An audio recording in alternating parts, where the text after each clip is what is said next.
வனாந்தரத்தை, லீபனோன, ஐப்ராத் நதிய, எத்தியரின் தேசத்தை, சூரியன் அஸ்தமிக்கிற தேசத்தை, பெரிய சமுத்திரத்தை கானானா மாற்றக்கூடிய ஒரு பெரிய பவரை எங்க ஒவ்வொரு பிள்ளைகள் மேலையும் நீங்க வைத்ததற்காக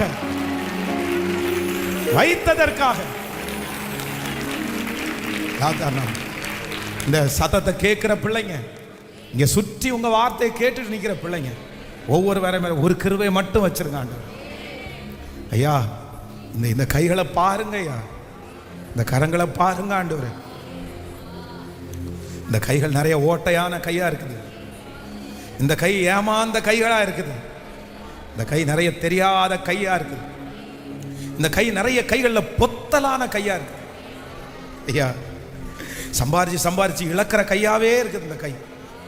ஆனா இந்த கையை பிளஸ் பண்ணணும். இதுவரைக்கும் இந்த கை வச்சு நிறைய காரியத்தை பார்க்கலையே. ஆனா நீங்க ரொம்ப நல்லவராச்சே அப்பா. ஆண்டவரே, எங்களுக்கு அல்ல, நீங்க எது செஞ்சாலும் வாய்க்க பண்ணுகிற கர்த்தராச்சே. பரிசுத்தவான்களுடைய அபிஷேகமே அதானே அப்பா. அந்த அபிஷேகத்தை இந்த ஜபத்தில் இருக்கிற ஒவ்வொருத்தர் மேலையும் நீர் எங்களுக்கு கிருபையாய் எங்க பிள்ளைகளுக்கு தந்ததற்காக உமக்கு ஸ்தோத்திரம்.